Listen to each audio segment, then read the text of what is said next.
Welcome to Dialogue Editing for Motion Pictures. In the last video, we learned the advantages of copying the OMF, adding the picture editor's guide track to your session, eliminating dual mono regions, and marking scene boundaries to make for more efficient editing. In this video, you'll hear about the remaining steps you should take before beginning your dialogue edit. Okay, we're getting there. We're almost through with the things you've got to do before you can actually start having fun. But one more thing that's quite important is dealing with your wild sound. Wild sound, what's that? When a sound recordist, location mixer, whatever you want to call, is on the set, we all understand that the sound team is recording the sync dialogue. So this means, the sound rolls, the camera rolls, there's a clapper of some sort, and people blah, blah, blah, people act, and then cut, and that's a shot. Overwhelmingly, most of the sound recorded on a film is synchronous sound. However, there are many times that the sound recordist will decide, I've got to record some extra stuff. For example, you've got a long shot of two people naked in the rain, walking towards us, holding umbrellas. Okay? First of all, there's no place on their bodies to put a microphone because they're naked. You could bury one up in the umbrellas, but you're going to get this sound of the rain. So it's an impossible shot. They tried to record it, but it was just horrible sound. So as the sound man is listening to this going, nah, this ain't working, he took a little note, says, got to do a wild recording. So when the two nudists finish doing their shots, he says, hey, come over here. And goes through the scene with these two a few times while they're still in the mood, while they still have the rhythm of the shot, and they record wild dialogue. So that maybe the dialogue editor can use this sound to replace the original horrible sound. Now, if it doesn't work, we can always do ADR. But ADR has its own sets of troubles and it's expensive, and so if you can get it as a wild line, great. Other things that a sound man might record for you would be wild sound effects. They probably don't affect us. We'll probably give these things to the effects department, but an example would be, you're doing a movie that one of the characters drives this exotic 1952 English motorcycle. Who knows what it is? And it has a really unique sound. And they rented it from England and brought it to wherever you're shooting, and it cost a fortune to get this motorcycle. So the sound man knows that somebody in the audio post team is going to need these sounds. So he'll spend a few hours covering the bike.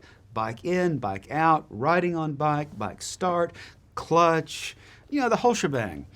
And give that then to the sound team to use so they don't have to go out and re-record it and rent the bike again. Maybe there's a door that has a cool squeak. They'll record it because, it's a nice sound. And then, of course, there's room tone. The sound recordist is going to record room tone, which is something we're going to talk about in just a few minutes. Anyway, these wild recordings are not on separate tapes. They're just mixed in with all the other recordings. And it's nice to know before you start editing, what do I have? What kind of wild recordings are available to me? So what I do when I get started on a session, on a job, I go through all my sound reports, I find all the wild sound, and I put it all into one giant session. And from that session, I extract a text file that looks like this, that tells me, what do I have? What scenes do I have? What a description of what do I have? How big is it? And here's the reason. If I'm starting a scene, it's really handy to know before I enter that scene if I have wild sound coverage for the scene. Why?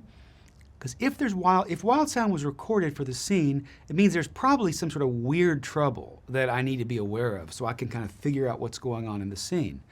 Secondly, if I don't know if I have wild sound, I'll start my problem solving going down a certain road. But if I know, there's wild sound of him saying this and him saying this, I might take another path that's a better path.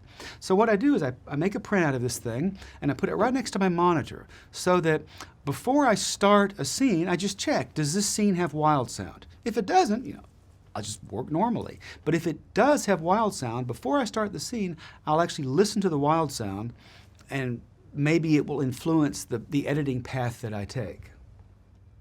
We've begun to look at what is the process of being a dialogue editor. So far, all we've really talked about is preparation. But preparation is everything, because if you're not organized, you can't cut.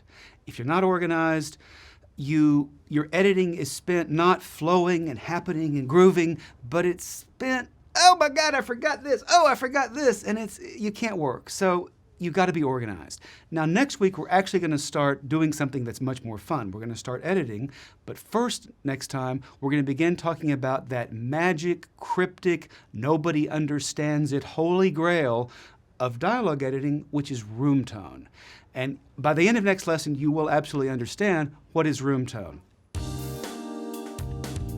In the last 6 videos, you've learned the role of dialogue editors, what materials you need to get from the picture department, what to do when you receive the OMF, and how to set up your session. By now, you should be well organized and ready to start dialogue editing.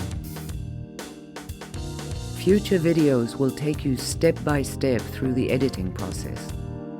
Check back soon for more episodes of Dialogue Editing for Motion Pictures, a guide to the invisible art. This series is produced by the Sela Yaniv Sound School. Dialogue Editing for Motion Pictures, a guide to the invisible art, is available from Amazon and other online booksellers.